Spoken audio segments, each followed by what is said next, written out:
Kailangan po kasi merong yung abiso kasi po parang nagkabaranggayan na po ito. Hindi naman namin pwede basta ipagkatiwala dahil siyempre custody ng foundation.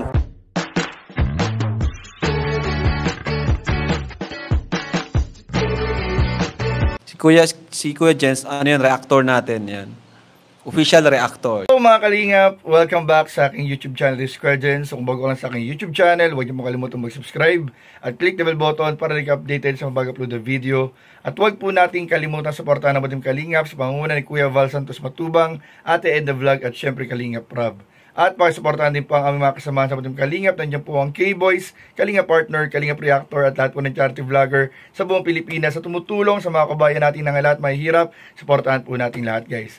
So ngayong araw, meron po tayong mga kalingap update at balita po tungkol kay Reyna, mga kalingap. So sa mga hindi po nakakilala, si Reyna po ay isa sa mga kauna-unahang mga kalingap. Tinulungan din po ni Kalingap Rob para maipagamot mga kalingap at para matugunan sa kanyang pangangailangan sa pag-aaral at assistance para sa kanyang tuloy-tuloy na paggaling mga kalingap. At sa mga hindi po nakakala mga kalingap, nasa custody po ni Ate Roda, isang kalingap partner si Reyna para po mas matutukan ang kanyang pagpapagaling at ang tuloy-tuloy na pagmonitor ng kanyang pag-inom ng gamot mga kalingap. At syempre para magabayan din po siya sa kanyang pag-aaral. Subalit itong nakaraang mga linggo mga kalingap ay nagkaroon nga ng update at balita na tinangka po mga kalingap kunin ng mga kamag-anak si Reyna na hindi po nalalaman ng nanay nito mga kalingap. Panoorin po natin mga kalingap ang vlog ni Kalingap Rob at yung vlog po ni Ate Roda para malaman po natin ang buong story. At so ano pa hindi natin, tara panoorin po natin, huwag natin patagalin pa in 5, 4, 3, 2. Reyna, alam mo kung saan kami galing?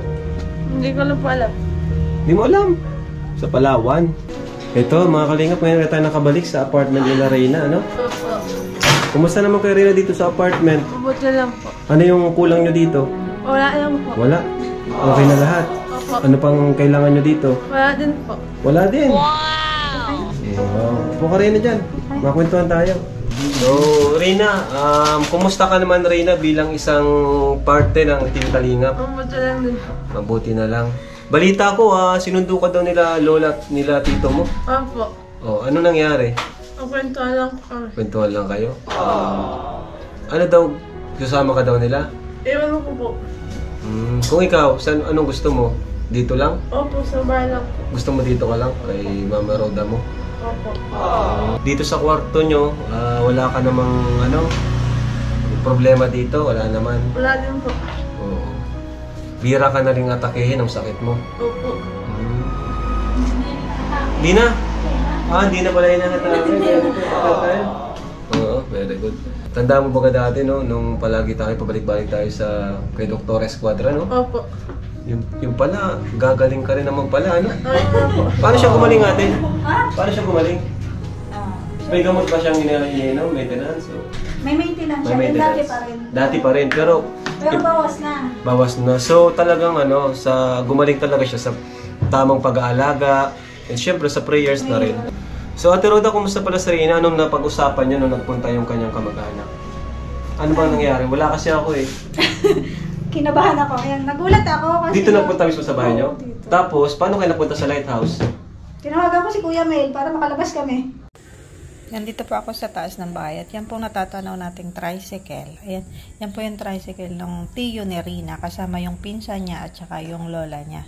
So, nandito po sila para kunin daw si Reyna. Sa pagkakataong ito ay dumating na po si Kuya Mel kasi tinawagan ko siya para puntahan muna kami dito. And then bago ako bumaba, tinawagan ko rin yung mama ni Reyna, si Melanie. And tinanong ko kung alam ba niya na pupunta dito yung kapatid niya at saka yung kanyang mama. Pero sabi nga po niya, wala siyang alam. Kaya nasurpresa ako. Wala rin naman po kasing nag-chat or nag-message sa akin na bibisita o hihiramin. Wala po kasing nagsabi sa akin. Kaya ayan, tinawagan ko si Kuya Mel para naman may kasama rin kaming lalaki dito. Kuya,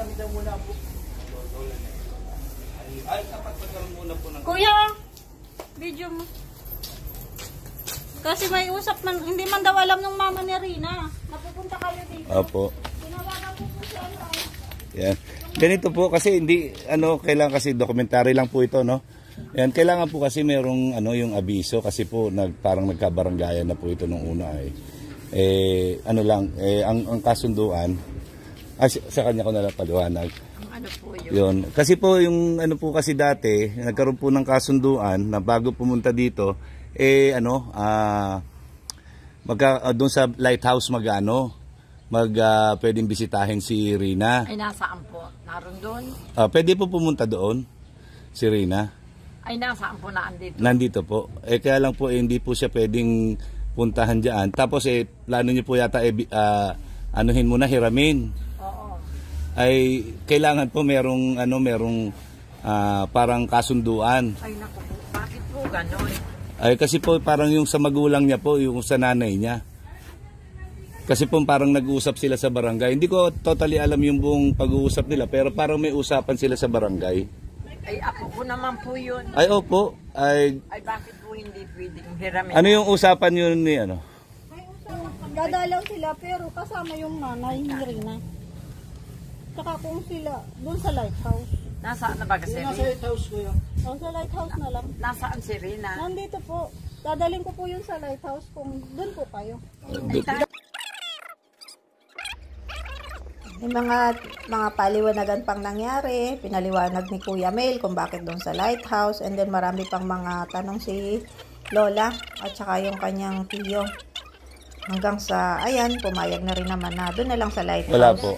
Kaya lang sabi niyo parang ihiramin. Usapin at ihiramin muna Sa bahay naman. Kaka-graduate lang ng kapatid. Kaka-graduate lang ng kapatid. Ganda sana, kausapin niyo si Melanie, isama niyo para mas sigurado. Kasi po, hindi naman namin pwede basta ipagkatiwala dahil siyempre costo din ng foundation. Kapatid yun, si Melanie. Opo. Kung ano tanong kasi mangyari, ang foundation na sisisihin. Oo. Ano lang, yung sinunod lang natin yung kasunduan sa barangay. Hindi po pwede namin makita si Rina. Pwede daw ba makita si Rina? Oo. At pupuntahan namin yung ina niya. Opo, yun mas maganda yung puntahan mo yung kapatid mo. Sa lighthouse na lang tayo magpunta. Masunod na lang kami doon. Anong lighthouse? Hindi namin alam yun. Yung 'di ba merong paglabas niyo dito, yung Happy Homes 1, kakaliwa kayo doon, pasok kayo doon. Tapos unang crossing, pangalawang crossing, kakaliwa ka. Pangalawang kanto galing sa gate, kakaliwa ka. Pagkatapos, pagkaliwa mo, pangalawang kanto, kanan ka. Yung dilaw na gate, nasa kanan. Hindi kami doon papasukin. Hindi pa pupunta po ako doon. Mapunta rin ako doon. Hindi ko namin alam. Hindi pa kami doon nakakarating. Ano lang yan? Antayin nyo na lang kami doon sa Fairview 1, tapos sundan nyo kami. Dito na lang. Dito na lang?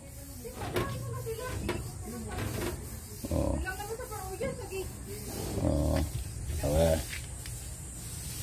Ano lang naman yan? Pag kanan nyo dyan, kaliwa. Tapos may... Marami matuto kay Kuya. Ha? Hindi namin kabisading dyan. Hindi, pagdating doon sa gate, tatawagin ko kayo. Ang gate dito? Hindi, doon sa pangalawang gate.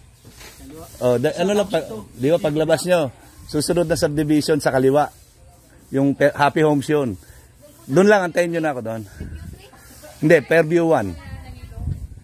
Fairview, yung di ba? Sa Fairview 1? Yung paglabas nyo dito, yung unang gate na subdivision sa kaliwa. Tapos antayin nyo na ako doon, darating kami doon. Okay, pasensya ka na kasi lang ako, sumusunod lang din ako. Alam mo naman. Pasensya. Ay na po at kami babalik na rin. Opo. Sige po. Salamat po, Nay. Kasi hindi ako lalabas na kami lang. Nagkakatok sila. Oo, kumatok sila niya. Tapos, ano daw ang pakay nila? Ang bungad kasi sa akin is, hihiramin namin si Rina. Yung kasi yung bungad nila yun. Bakit daw po anong purpose? Graduate daw yung kapatid? Para mag-celebrate sila. Ngayon, ba't di kayo pumayag or anong sabi ng nanay niya? Tinawagan ko po kasi yung nanay, wala naman siyang alam na pupunta dito yung at saka yung lola niya. Oo. Kasi nga, siyempre ang may pinakakarapatan yung nanay. Kung di naman pumayag nanay, di mo naman siguro bibigay kasi di naman pumayag nanay. Pero kung yung nanay yung okay po yun. Pero since di naman pala alam ng mama? Hindi daw niya alam. Baka nagalit yun kasi di pumayag. Ano sabi? Kasi ano, Okay lang naman daw. pinaliwanag naman dun sa letters. Pinaliwanag naman ni Kuya Bal. Pinaliwanag ko yan. Salamat naman kay Kuya Bal.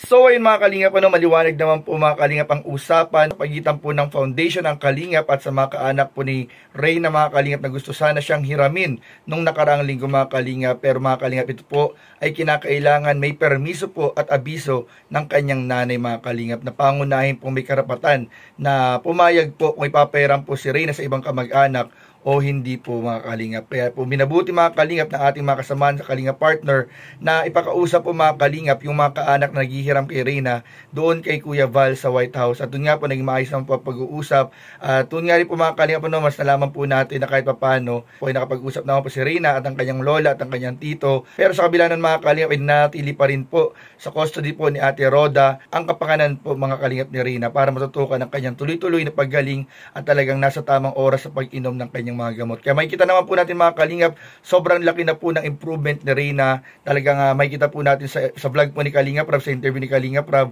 na sa lahat po ng kanyang tanong ay maayos na po itong nare-responsan at maayos na rin po nasasagot ni Reyna. Kaya po makikita po natin na malaking bagay din po talaga at tulong yung nagawang pag-aalaga ng ating mga Kalingap partner. At tinutukan po talaga at binantayan yung paggagamutan po mga Kalingap kay Reyna at yung kanyang pag-aaral. So yun lamang mga Kalingap at maraming po salamat mga Kalingap sa panonood. Abangan nyo na po ang mga susunod na updates kay Reyna sa vlog po ni Kalingap Rab. Maraming po salamat mga Kalingap. At huwag niyo po palagi mga Kalingap kalimutan mag-like, comment, share, and subscribe sa mga video. Maraming po salamat. God bless. Bye-bye.